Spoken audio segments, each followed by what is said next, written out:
Assalamu alaikum wa rahmatullahi wa barakatuh. Chers frères et sœurs en islam, dans ce monde agité, où l'âme cherche refuge, il existe des portes secrètes, ouvertes à ceux qui cherchent la protection d'Allah. Aujourd'hui, ouvre ton cœur et découvre ces 6 clés spirituelles qui permettent à Allah de te couvrir de sa lumière, de sa paix et de sa protection. Laisse chaque mot résonner. Laisse ton âme écouter. 1. L'invocation constante. Il y a des jours où ton cœur est bruyant, rempli de soucis, d'attentes, de blessures, de voix qui parlent trop fort dans ton esprit. Et puis, il y a ces instants rares où tout se tait, où l'univers semble s'arrêter juste assez longtemps pour qu'une parole sacrée trouve un chemin entre tes lèvres. Allahu Akbar, Astaghfirullah, Subhanallah. Tes mots simples. Ces mots qui glissent doucement sur la langue. Ces mots qui ne prennent qu'une seconde, mais qui, en vérité, touchent l'éternité. Un homme est venu vers le prophète un jour. Il ne cherchait pas des richesses. Il ne demandait pas la victoire. Il n'implorait pas la guérison. Il voulait quelque chose de bien plus précieux. Il voulait la présence d'Allah. Que puis-je faire pour qu'Allah soit toujours avec moi ? Et le prophète lui répondit sans détour, sans détourner les yeux. Que ta langue soit toujours humide du rappel d'Allah.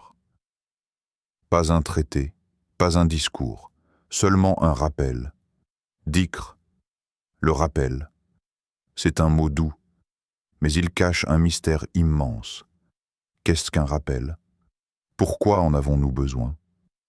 Parce que l'être humain oublie, même ce qu'il aime, même ce qu'il craint, même celui qui lui a donné la vie. Toi aussi tu oublies, tu te réveilles, tu te lèves, tu manges, tu cours, tu parles, tu cliques. Mais as-tu pensé à lui aujourd'hui ? Pas pour demander, pas pour te plaindre, mais juste pour dire son nom. Regarde ton cœur, pas ton cerveau, ton cœur. Qu'est-ce qu'il cherche au fond ? La paix, la stabilité, l'amour. Et Allah, dans son infinie sagesse, a mis la clé de cette paix dans le rappel. Ceux qui ont cru et dont les cœurs se tranquillisent au rappel d'Allah. N'est-ce que point par le rappel d'Allah que les cœurs se tranquillisent ? Sourate Ar-Ra'd 13-28. Le dhikr n'a pas besoin d'un tapis de prière. Il n'attend pas le silence absolu. Il ne demande pas un moment parfait. Il vit dans les interstices du quotidien. Quand tu es dans ta voiture, quand tu fais la vaisselle, quand tu regardes le ciel, quand tu es seul ou même dans une foule, le dhikr est une conversation discrète entre l'âme et le Créateur. C'est ton cœur qui dit « Je ne t'ai pas oublié », même au milieu du bruit. Est-ce que tu sais que chaque fois que tu dis « Subhanallah », un arbre est planté pour toi au paradis ? Un arbre, un fragment d'éternité, un fruit que tu goûteras peut-être un jour, dans un jardin où il n'y a ni mort, ni peur, ni regret. Imagine un instant, ton cœur comme un vase vide. Chaque fois que tu dis « Alhamdulillah », une goutte de lumière tombe dedans. Chaque Allahu Akbar, une fleur pousse. Chaque Astaghfirullah, une douleur s'efface. Et puis, il y a ce dhikr secret, celui que tu dis sans même bouger tes lèvres, quand ton cœur prononce son nom en silence, quand ton âme dit « Ya Rab » sans mots, sans son. Il y a des hommes qui ont traversé des épreuves si lourdes que personne n'aurait pu tenir. Mais ils avaient un secret. Ils disaient « La ilaha illallah » encore et encore. Et Allah les portait. Dhikr n'est pas une formule magique. C'est une corde jetée depuis le ciel. Chaque fois que tu la tiens, tu t'éloignes un peu plus de l'oubli. Tu t'élèves un peu plus vers la lumière. Mais pourquoi oublions-nous tant ? Pourquoi, alors que nous connaissons ce secret, nous choisissons le silence au lieu du rappel ? Pourquoi nos langues préfèrent le bavardage au souvenir de celui qui nous a tout donné ? C'est la distraction, c'est l'ego, c'est la fatigue, mais surtout, c'est l'oubli de l'essentiel. Et toi, aujourd'hui, maintenant, quel mot veux-tu offrir à Allah? Un seul suffirait. Dis-le maintenant. Là, en écoutant cette vidéo. En silence ou à voix haute. Subhanallah. Alhamdulillah. La ilaha illallah. Allahu Akbar. L'univers entier se souvient de lui. Les feuilles, les étoiles, les oiseaux. Et toi, ne serais-tu pas né aussi pour le rappeler? 2. L'accomplissement sincère de la prière, salat. Le vent hurlait dans la nuit. La terre, détrempée par la pluie, se collait aux pieds nus des hommes. Leurs visages étaient couverts de poussière, leurs mains calleuses par le travail et leur cœur lourd de fatigue. Ils creusaient un fossé, ils jeûnaient, ils avaient faim, et pourtant, lorsque l'appel à la prière retentit, ils se levèrent. Ce n'était pas une scène de paix. Ce n'était pas un masjid calme avec tapis moelleux. C'était la bataille de Kandak. La menace était là, réelle, visible. Les ennemis encerclaient en Médine. Et pourtant, sous un ciel menaçant, au bord du désespoir, les compagnons du prophète dressèrent en leur corps pour la prière. Leurs pieds tremblaient de froid. Leurs bras étaient engourdis. Mais leur cœur était en feu, un feu d'amour, un feu de certitude. Pourquoi priaient-ils dans ces conditions? Pas parce qu'on les y avait forcés, pas par habitude, pas pour se montrer, mais parce qu'ils savaient quelque chose que nous avons oublié. La prière est un pacte, un engagement, un appel silencieux qui monte jusqu'au ciel et reçoit une réponse qu'on ne voit pas mais qui change tout. Cherchez secours dans la patience et la prière. Certes, la prière est lourde, sauf pour les humbles.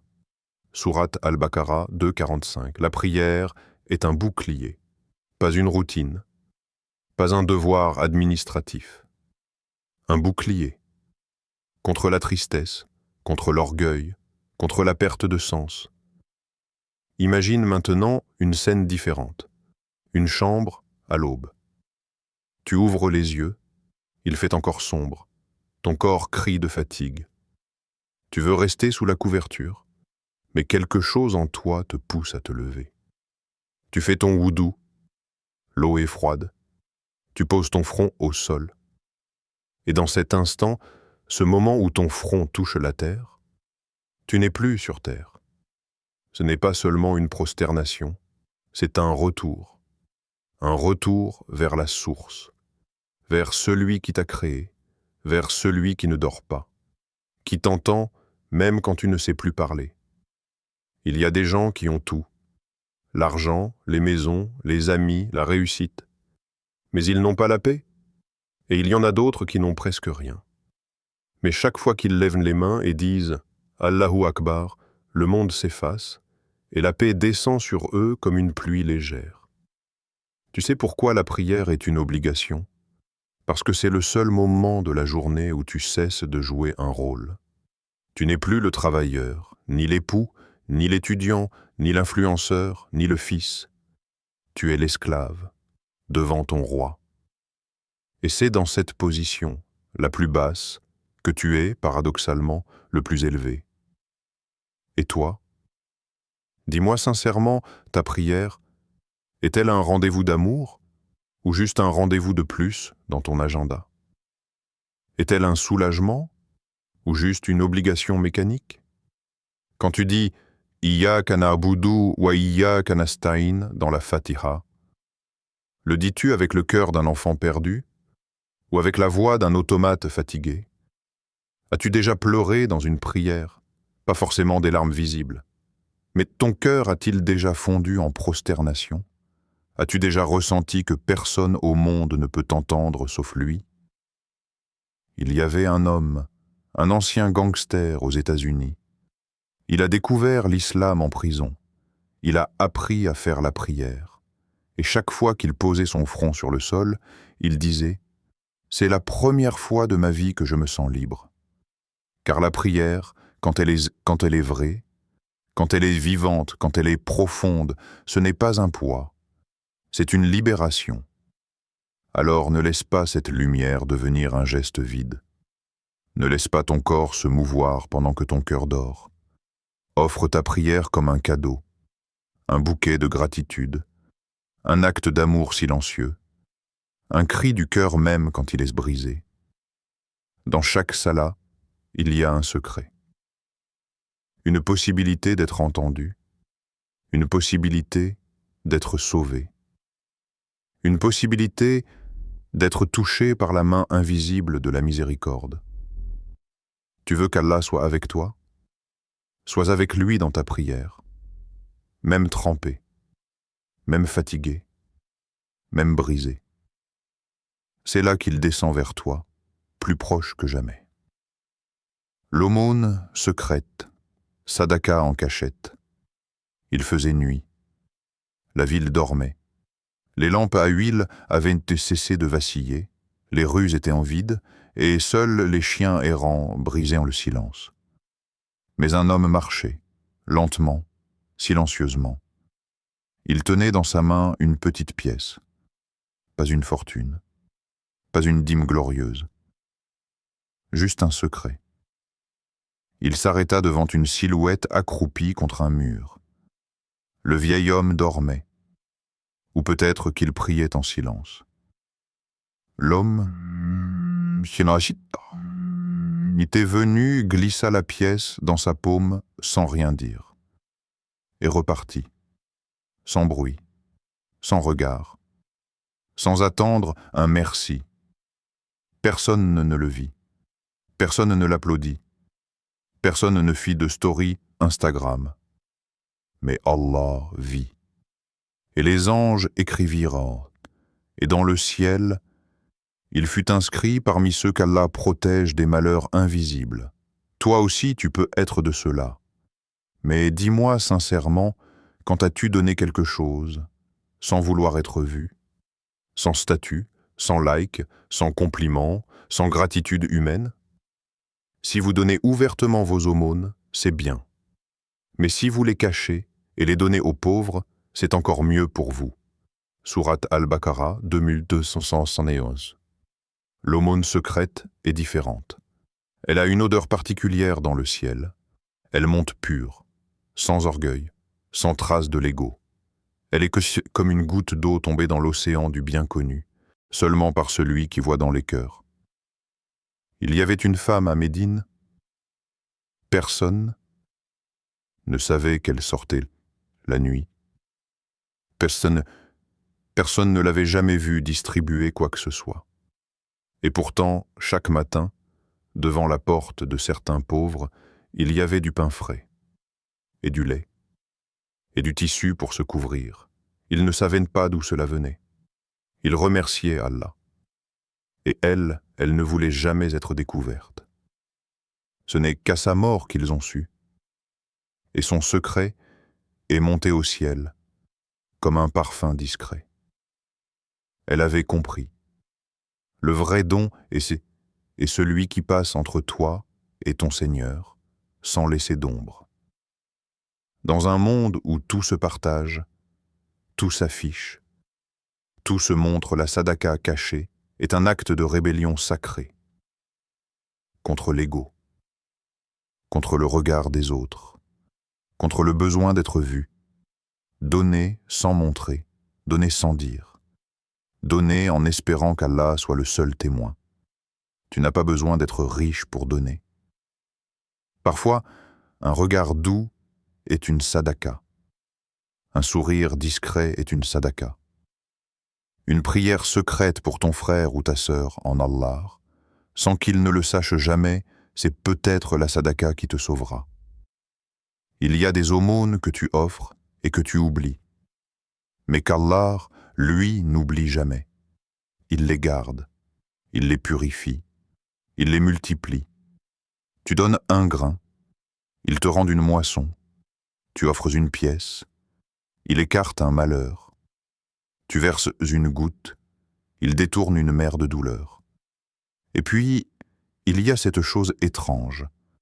Quand tu donnes dans le secret, ce n'est pas seulement l'autre qui est soulagé. C'est toi, ton cœur, ton âme. Car ce que tu donnes pour Allah te revient. Il y a des gens qui ont été sauvés d'accidents, d'un diagnostic, d'un divorce, d'un effondrement intérieur à cause d'une sadaka qu'ils avaient presque oubliée. Et parfois, une simple pièce donnée ouvre une porte que toutes les prières n'ont pas pu forcer. Tu veux qu'Allah te protège? Donne quand personne ne regarde. Donne sans attendre. Donne même quand tu n'as presque rien. Ce n'est pas la valeur matérielle qui compte. C'est l'intention, la sincérité, le silence. Dans le jour où tout sera révélé, où les secrets sortiront des tombes, certains viendront avec des montagnes de bonnes actions, et d'autres avec des pépites invisibles, discrètes mais pures comme la lumière. Et Allah leur dira, « Souviens-toi de cette nuit où tu as donné sans qu'aucun œil humain ne te voie. Moi, je t'ai vu. » 4. La lecture du Coran avec le cœur. Il y a une manière de lire le Coran qui ne nécessite ni dictionnaire, ni tafsir, ni longue formation. Ce n'est pas une lecture savante, c'est une lecture silencieuse, intime, presque tremblante. Celle que l'on fait, non avec la langue ou les pupilles, mais avec les blessures. Tu es déjà tombé sur un verset qui t'a arrêté net, comme une main invisible sur ton épaule. Un verset qui ne parle à personne dans la pièce, sauf à toi, tu relis une fois, 2 fois, et soudain, tu ne lis plus. C'est le verset qui te lie. C'est ainsi qu'Umar ibn al-Khattab fut foudroyé. L'homme le plus hostile à Mohammed, celui qui marchait dans les rues de la Mecque avec l'arrogance d'un guerrier sûr de ses convictions, fut réduit au silence par quelques mots, des mots célestes, des mots tranchants comme la vérité. Il avait en main une épée, mais ce jour-là, c'est le Coran qui l'a transpercé. Il y a un secret que peu osent dire. Beaucoup lisent le Coran, mais peu se laissent lire par lui. On ouvre le livre comme on ouvrirait un manuel. On cherche la page, la sourate, la ligne. Mais parfois, il faut fermer les yeux pour vraiment lire. Pas pour dormir, pour descendre de la tête vers le cœur, là où les larmes sont authentiques, là où les versets ne sont plus des sons, mais des éclats. As-tu déjà pleuré sur un mot de Dieu? As-tu déjà eu le souffle coupé par une parole qui semble n'avoir été révélée? Que pour toi, ce n'est pas de la magie, ce n'est pas une illusion mystique, c'est simplement que ton âme reconnaît sa source. Dans ce monde où tout va vite, le Coran ne crie pas. Il murmure. Il attend. Il laisse des silences pour que tu viennes le rejoindre. Ce n'est pas un livre que tu lis en diagonale. C'est un miroir, un révélateur, un antidote. Il est dit, nous faisons descendre du Coran ce qui est une guérison et une miséricorde pour les croyants. Sourate Al-Isra 1782. Mais de quoi faut-il guérir? Des doutes, de l'orgueil, des blessures d'enfance, des cicatrices invisibles, des nuits sans réponse. Et parfois, c'est juste une ligne. Un mot qui vient caresser là où ça faisait mal depuis des années. Imagine une pièce sombre, vide, le sol est froid, les murs muets, et au milieu, toi, assis, avec le Coran ouvert devant toi. Tu ne sais pas par où commencer. Tu es perdu. Tu as péché. Tu as honte. Tu es fatigué. Mais tu ouvres, et soudain, tu tombes sur « Dis, ô mes serviteurs qui avez commis des excès à votre propre détriment, ne désespérez pas de la miséricorde d'Allah. » Sourate Az-Zumar 30-53. Ce n'est pas un verset, c'est un appel, un message, une main tendue. Ce n'est pas la lecture savante qui change une vie, c'est la lecture vulnérable, celle où tu t'effondres, celle où chaque mot te rappelle que tu n'es pas seul dans ta chute, celle où tu entends, non pas avec tes oreilles, mais avec ton vide. Il y a des versets qui sont des guérisons. Mais une guérison, ça ne fonctionne que si la blessure est exposée. Alors ouvre le Coran, pas seulement avec ton regard. Ouvre-le avec ta fatigue, avec ton passé, avec tout ce que tu caches aux autres. Umar n'avait pas prévu d'être touché. Il n'était pas venu écouter. Il voulait détruire. Mais la lumière n'a pas demandé sa permission. Elle a pénétré sa poitrine et a tout renversé. Et toi? Quand as-tu lu le Coran, non pas avec tes yeux, mais avec ton âme? 5. L'invocation du matin et du soir.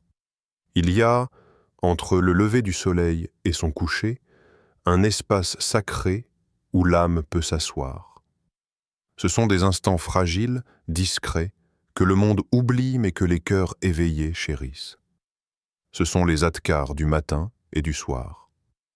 Des mots simples, répétés, des boucliers invisibles, levés contre un monde qu'on ne contrôle pas.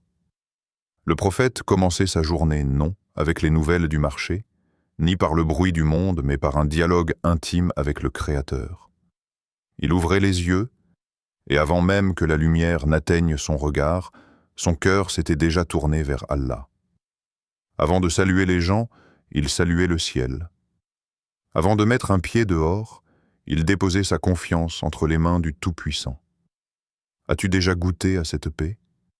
Celle qui vient quand, juste avant l'agitation, tu fais silence. Tu murmures, tu t'arrêtes, tu t'habilles non de vêtements, mais de protection divine.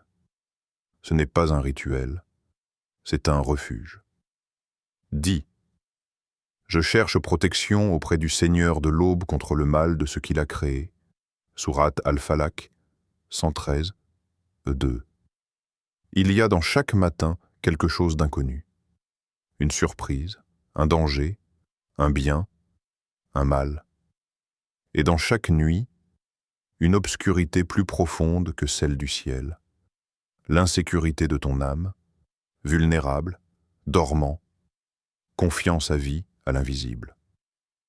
Pourquoi ces invocations sont-elles si puissantes? Parce qu'elles sont des clés, des mots choisis, des formules transmises. Ce ne sont pas des textes à réciter mécaniquement, mais des armes à dégainer contre l'invisible. Elles disent à ton cœur, tu n'es pas seul. Même dans ce monde qui ne t'écoute plus, il y a une présence qui t'enveloppe.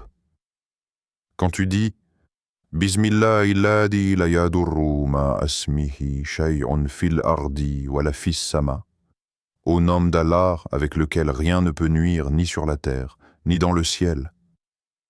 Tu n'es pas juste en train de prononcer une phrase. Tu es en train de poser une barrière entre toi et les catastrophes qui t'auraient percuté si ce n'était pour cette protection. Combien de fois as-tu échappé à un mal sans même savoir qu'il t'était destiné? Et chaque soir, avant que tes yeux ne se ferment, ces invocations deviennent une forme de testament. Car qui te garantit que tu ouvriras encore les yeux demain? Le prophète disait « Ô Allah, c'est en ton nom que je vis et que je meurs. » Il ne posait pas sa tête sur l'oreiller avec certitude, mais avec soumission. Il ne dormait pas comme s'il avait droit au lendemain, mais comme un serviteur qui remet son âme à son maître. Et toi, avant de sortir de chez toi, as-tu pensé à celui qui te ramènera chez toi sain et sauf? Avant de dormir, t'es-tu souvenu que c'est lui qui garde ton cœur battant pendant que tu n'es plus conscient de toi-même? Combien de matins avons-nous traversé comme des automates, les yeux ouverts, mais l'âme éteinte? Combien de nuits avons-nous abordées sans adresser un seul mot à celui qui nous enveloppe de sa miséricorde, même quand nous l'oublions? Les adhkars, ce ne sont pas des formules magiques, ce sont des liens, des rappels d'une relation, des signes d'amour, des signes d'humilité. Ils ne changent peut-être pas ton emploi du temps, mais ils transforment la manière dont tu entres dans ta journée ou dans ta nuit. Imagine-toi marchant dans une foule, ou conduisant, ou faisant la queue. Le monde bouge autour de toi, mais toi, dans ton cœur, tu répètes « La ilaha illallah wahdahu la sharika lah ». Et à cet instant, Tu es hors du temps. Tu es entouré. Tu es protégé.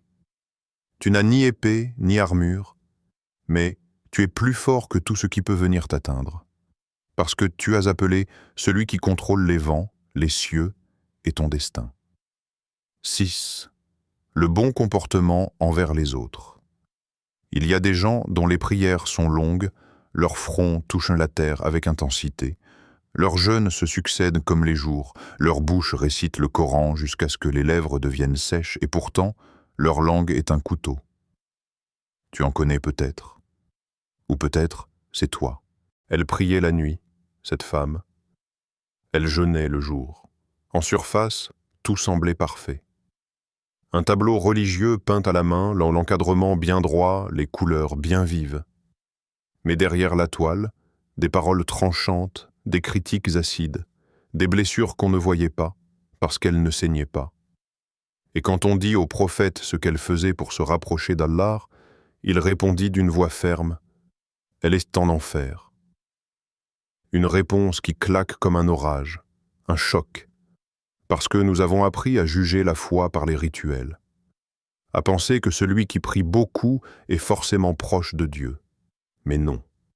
Ce que tu fais devant Dieu ne compensera jamais ce que tu fais subir aux autres. Respire un instant, ferme les yeux, pense à ta langue, pas ton apparence, pas tes prières, pas ton jeûne. Ta langue, est-elle douce? Est-elle juste? Ou bien, parfois, est-ce une arme? Une flèche décochée sans penser? Un sarcasme qui laisse des traces? Un soupir de mépris à peine audible, mais profondément ressenti? Le prophète nous a appris qu'un mot peut jeter quelqu'un en enfer sur 70 ans de distance. Un mot. Pas une bombe. Pas une guerre. Juste un mot. Et combien en lançons-nous chaque jour sans réfléchir? Le verset retentit comme une douce injonction. « Dis à mes serviteurs d'exprimer les meilleures paroles. » Sourate Al-Isra, 17-53. Pas des paroles acceptables, pas des paroles suffisamment correctes.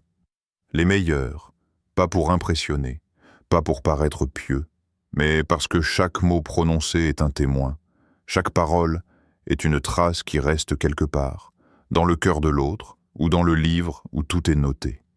Et maintenant, regarde-toi. Pose-toi cette question. Quelle est ta valeur si ton cœur prie, mais que ta bouche blesse? Pas la valeur que les autres te donnent, pas celle que tu affiches sur les réseaux, mais celle que tu as aux yeux de celui qui entend tout. La langue est le reflet du cœur. Elle trahit ce qui s'agite à l'intérieur. Si ton cœur est doux, ta parole le sera aussi. Si ton cœur est amer, ta bouche ne pourra le cacher longtemps. Imagine maintenant. Tu pries toute la nuit. Tu jeûnes tous les lundis et jeudis. Tu lis le Coran chaque jour. Mais en sortant de la mosquée, tu humilies ton frère. Tu critiques ta sœur dans son dos. Tu te moques, tu juges, tu blesses. Et au jour du jugement, tu arrives avec toutes ces bonnes actions. Mais elles ne te servent plus. Elles ont été distribuées à ceux que tu as insultés, à ceux que tu as méprisés, à ceux dont tu as sali l'honneur avec tes mots. Et s'il ne te reste plus rien? Le bon comportement envers les autres n'est pas un plus en islam. Ce n'est pas une option qu'on coche à la fin, si on a le temps. C'est le cœur même de la foi. Le prophète n'a-t-il pas dit « Le croyant le plus complet dans la foi est celui qui a le meilleur caractère ». Le meilleur caractère, pas la plus belle voix en prière, pas le plus long jeûne. Le caractère. Alors maintenant, écoute ta langue, observe-la, surveille-la, éduque-la, car elle est peut-être la clé de ton paradis, ou la preuve de ton hypocrisie. Allah protège ceux qui cherchent refuge en lui, ceux qui prient non seulement avec leurs gestes, mais avec leur cœur, ceux qui donnent même quand personne ne regarde, ceux qui vivent chaque instant comme une invocation silencieuse. Et toi, es-tu prêt à marcher vers cette lumière, Rappelle-toi, ce n'est pas la grandeur de ton péché qui t'éloigne d'Allah, mais c'est ton oubli de sa miséricorde. Reviens à lui, il t'attend.